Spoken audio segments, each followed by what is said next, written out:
Square body walk and talk time. What a difference a tire and wheel change will make. This truck has sold, as you guys saw it, when it had its black wheels and a skinny tire and wheel combination. And we said we probably were gonna change it, and we have. Also, please comment, guys, if you notice any difference in this video. I started it off and I've just now realized I did not put it in 4K 120.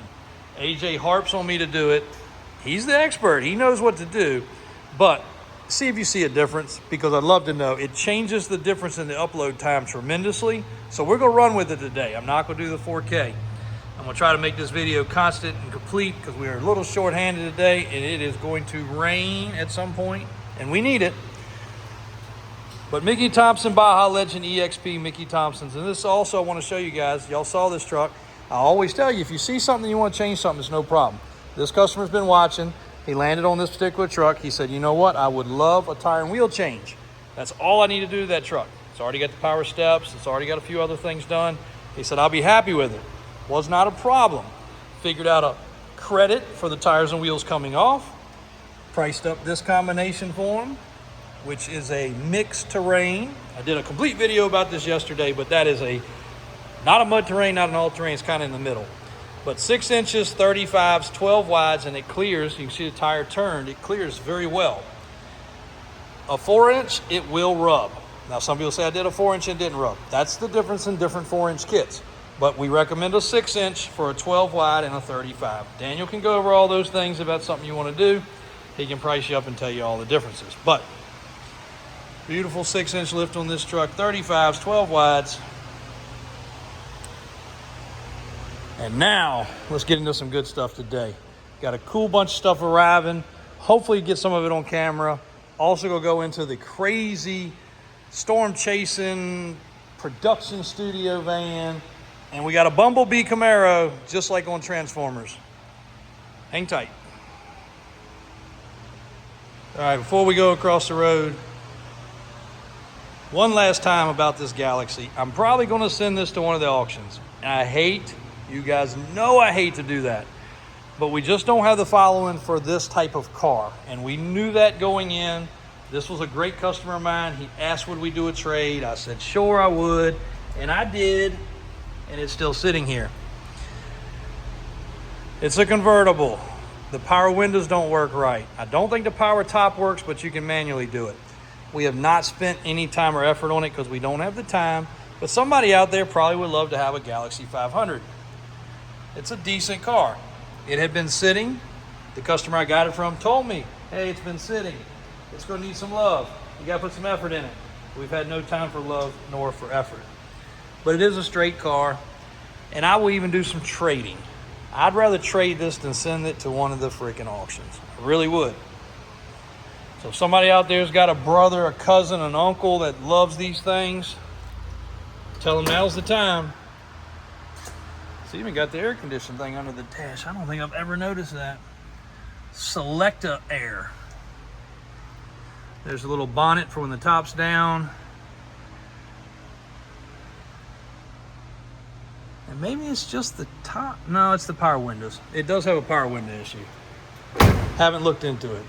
Dave, I just can't dedicate him any time. He's a Ford technician for the years when these cars were back on the road. But I don't have time to dedicate. We got too many other projects to get done. But I'll trade just about any kind of thing other than a donkey or a goat. If somebody's got a side-by-side or a tractor or maybe another type of car or truck, I'll surely trade for a truck. Trying to liquidate some of these cars. Just do not need them. Now I'm gonna say this and then I'm getting ready to show you a Camaro, but when you see the Camaro, you're gonna be like, okay, that car makes sense. I get it. A yellow car on a yellow rollback. Introducing Bumblebee, 1971 Chevrolet Camaro, split bumper, supposedly decodes to be a Rally Sport 350 from the factory, and we do have the original numbers matching block, but now she is a raised hood, big block, well over 500 horsepower, Brodix head, fire breathing beast. Now this car is still in project form. Paint's finished. Bumpers, trim, finished. Interior, finished.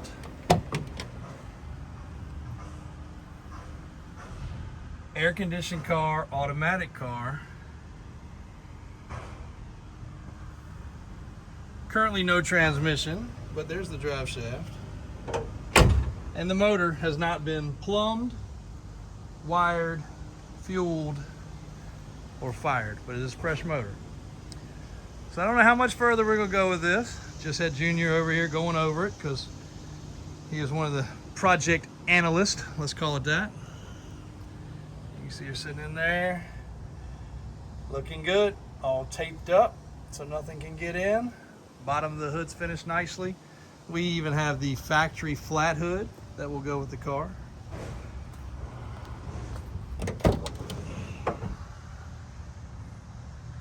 Needs a stereo. Some totes with some extra parts. This car sitting on the right tire and wheel. Ooh, boy, oh boy, oh boy. You talking about a good look. We had an orange with white stripe car like this probably 5 years ago now. The videos are still floating around there viral. It was like a $50,000 car. It just had the look. Sometimes they just hit. I think we're gonna do the exact tire and wheel on this car. That car was a small block. This car being a big block and the way it's gonna sound when the exhaust is hooked up, it's gonna be pretty amazing. So it'll either move into project land or we may decide to post it the way it is. We'll let AJ be involved in that decision because he is running super behind on getting these cars checked in. And when I say that, what I mean is when a car comes in, AJ gets the paperwork, the copy of the check we wrote for it, the title, the bill of sale, and then he has to go to work doing the rest. There's Calvin loading up to cut some grass. So what does that mean? Well, they stack up, they stack up, they stack up, they stack up. One, that means there's a lot of money stacking up that's been spent and not recouping because he needs to take that folder and he needs to put it into the next stage of checked in, serviced, inspected, and on the lot for sale. And then the great part is when he moves that folder into the sold style section, that means it's done. It's come, gone, everything's happened. So he's getting overwhelmed. Why? Because there's a lot of trucks that are coming in that are more project oriented, I guess you'd say, or cars that are coming in that way. So that process of that folder sits on his desk and he doesn't like that. Also did a pretty thorough video on the heavy wrecker there, and I said that thing's a time capsule. That thing's a time capsule. I drove it home last night. It's got 14,000 miles on it. And I told my wrecker rep, he called me about something else. We got to talking about it. I said, just drove this truck home. I don't normally drive these bigger trucks home. Drove it home. AC was perfect. And I came back with no checklist other than it needs to be washed. I can drive a 2024 model vehicle and come back with a checklist. Usually it's got a tire light. It might have a slight pull. It probably has a rattle. It might have, especially in the tow truck world, you know, where I look at them and say, okay, it needs to be loaded out with gear. It might be missing a center cap. I came back with nothing on that truck. That truck's got all brand new tires, new alloy wheels. It ran out perfect. I came down the highway to do a speed run on it because we had a customer ask what speed it ran. Some of those are speed limited. That's a 14,000 mile truck. It's lower miles than that one. It's a third of the price almost of that one. So it is nice when I get a chance to get in some of these, the guys if you ever ask, and that's what led that. I had a customer late, about 6:30, 6:45. I'm trying to walk out the door yesterday. Customer calls and says, hey, does it have a speed limiter? I know Mike had checked that, but I had never checked it.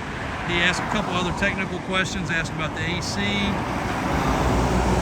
And I hadn't driven that truck. I had just not been in it personally. So if you've got questions like that, don't hesitate to ask. I told him, I said, you know what, sir, I'll go out and I'll drive it home. He said, oh, no, don't worry about that. He thought we were already closed. I said, no, sir, I'm still here.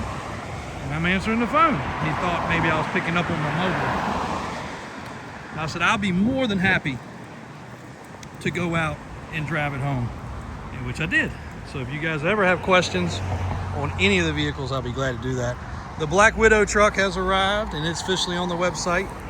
and that is the Mac Daddy Black Widow package with the dark windows, the bed cover, the exhaust, the lift, the Fox shocks, the 22-inch wheel package. It's got brand new 35-inch tires. And guys, you know, I know y'all are not watching for this.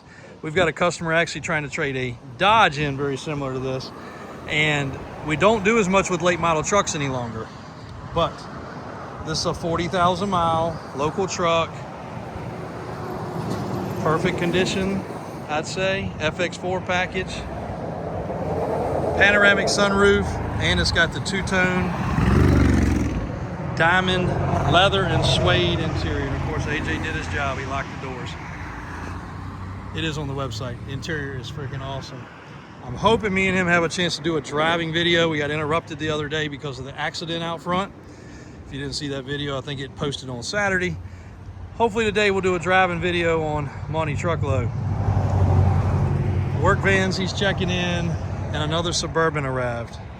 And I love it when my buyers kind of surprise me. He said, we got a less expensive Suburban. It is the newer body style, meaning it wasn't a square body. It arrives with barn doors. It arrives with typical paint of a GM. It might buff up. It is 3/4 ton. He said it was nice and clean and grandpa style, and it is. Look at that freaking interior, guys. Talk about plush. You can't reupholster these seats. It's all one piece. The cushion is made to the cover. It's a problem.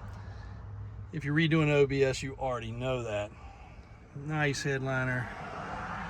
And grandpa, yes, it's got the tissue holder. And look at that.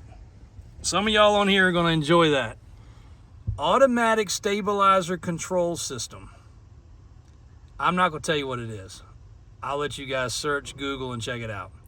It's not normal for it to be in a truck like this. I'll leave it at that. And an old school brake box. That got transferred from probably somebody's square body. But research it.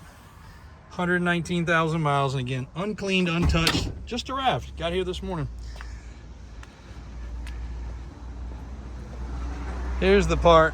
And of course, the paint on the hood's flaking.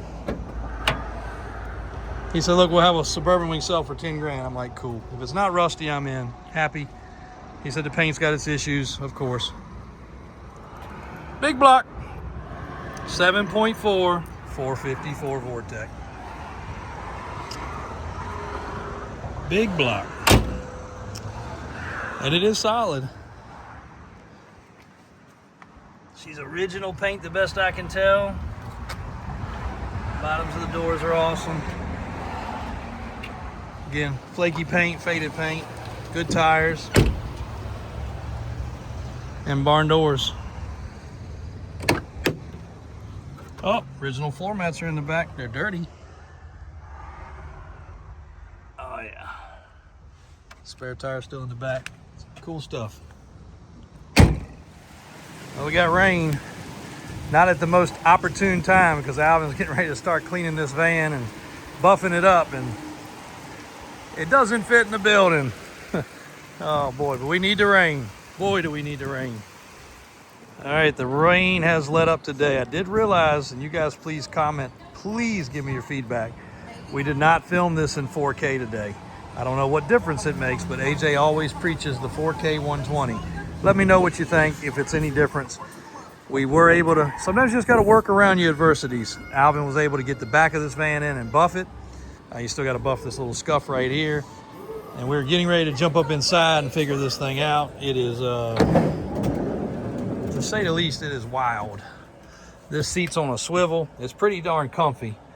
Matter of fact, I can see myself sitting here, checking out these screens, watching different auctions on here. The wiring is out of this world. I have no earthly idea what all this stuff does. Somebody does. It's all marked. But how? What? Why? I still don't get it. We have determined that it was a news broadcast van. We do know that. Frontline Communication built it, and it's freaking amazing. But aside from that, we hadn't figured it all out. So we'll get to it probably tomorrow.